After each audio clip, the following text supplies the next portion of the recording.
kind of a mood. You want to celebrate, even though you don't know the titles of the certificates that are being awarded. We just want to scream. That's a very interesting part. This is the third time I'm coming to talk to you, grade 12s. And I think for those of you who know me, I'll tell you the truth. So I'm not going to beat about the bush. We are running at the rate right now where we need to be approaching the finish line of our road. So I'm not going to entertain small talks. You must listen to the certificates that are being awarded. Another second thing rather that I want to talk about is the fact that a lot of females are represented here. My guys are not here. I would like us to also note that. The third thing before I start talking is that the people who come here and collect the certificates for the round that I've just witnessed now, they are dominating. So when there's no competition, certain individuals will dominate. Meaning that one person will walk away with 7 certificates and you walk back home with nothing. Now I want you to reflect on that as the year comes. We are coming to the end of the academic year.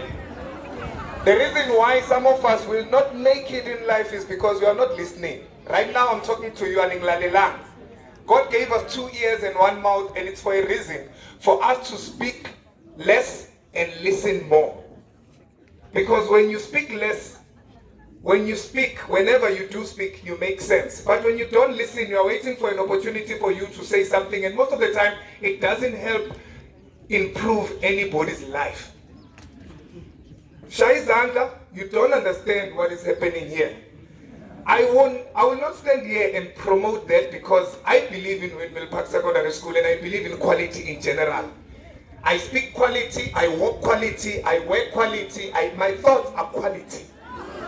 Therefore, anything that I talk about has to be quality, and I cannot sit in the middle of a messy place and be comfortable and say, because it's Windmill Park, we are going to do it like that. Not Ntokozo Mwelase. I'm South African Man of the Year award winner for youth development and leadership for this reason.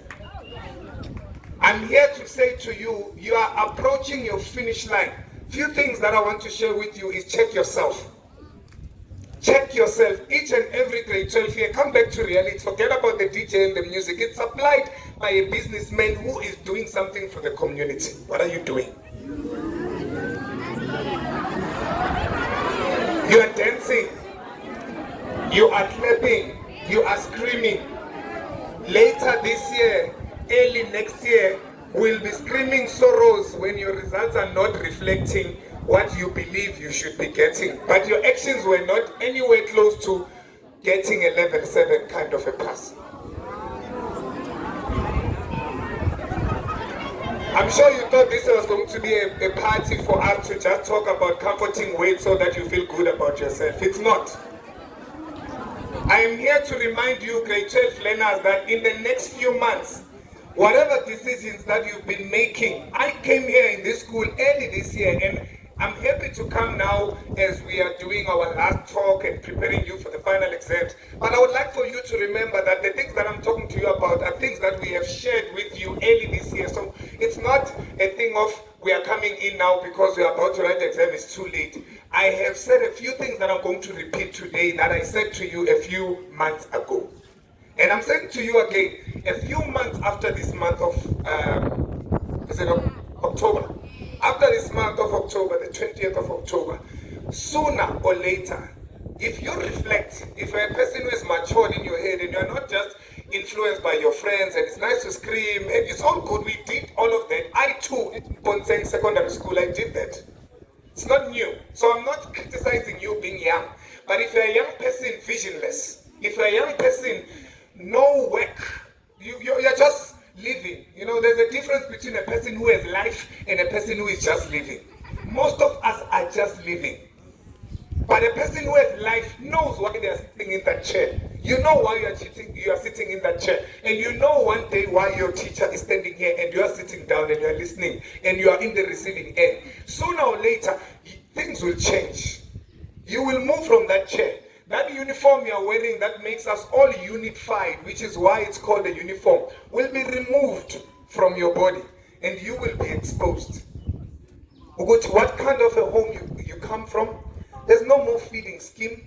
There's no more somebody running around. You know, some of you guys, even in grade 12, you find a teacher, the principal, when he comes this side, you go around that side. When he goes around that side, you go to that corner. When he goes there, you go around that corner. The whole day, instead of doing what you are here to do, which is learning and developing. You are here in this institution called Windmill Park Secondary School to learn and develop. That is why it's called a school. If I want to take you to a party, we can surely go to link up. Where I don't expect you to open your books and read. I expect you to dance and have fun. But once you change the location and come in this institution, we are talking learning and development. But for you to succeed or to thrive in this environment, you need to develop a few things. One of them is passion. How many of us are passionate about school? It's a few. How many of us are passionate at least about your future? Maybe you're not passionate about your school or school in general, but how many of you have an idea of a kind of a future that you aspire to reach? Do you even have a vision? I'm not asking you, it's a rhetorical question, don't answer me. I'm asking you, do you have a vision for a future? And the reason why I don't like these answers is because I'm a group discussion. Yes. How are you doing in terms of receiving certificates? Yeah, let's check. Let's check, guys. I've been talking throughout South Africa to young people. I'm not going to be fooled by people who say, yeah, oh, sound, yeah, we have feedback. Now,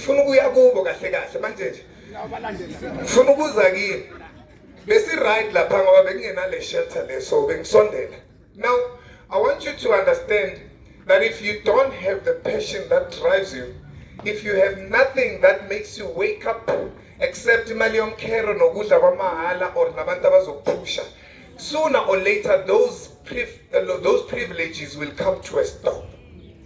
You will be exposed, your character will be exposed, your intentions will be exposed, your drive will be exposed. When you are now a statistic of an unemployed South African young person, which is a staggering over 60%. So are you going to be adding the numbers, or are you going to be changing the course? And I don't care about the course, I care about you more than anything. Are you going to be the one person who starts adding value in our country by the skills that you have learned in this institution, or are you just going to be another learner who just passed grade 12 and you just barely made it with the 40% or so that you are required to do? I know for sure that you are not a 40%. I know for sure that when you were born, you were 100% human being. I'm Ntokozo Mwelase. I wasn't born 40% and missing 60%. I was born as a whole person. So if you are born as a whole person, why perform as half a person? It's a choice. If you are born, and I talked about sex the other day, we were that side there. I said when you were made, millions of sperms were released. Only one sperm out of the million caught the egg. That's not by chance.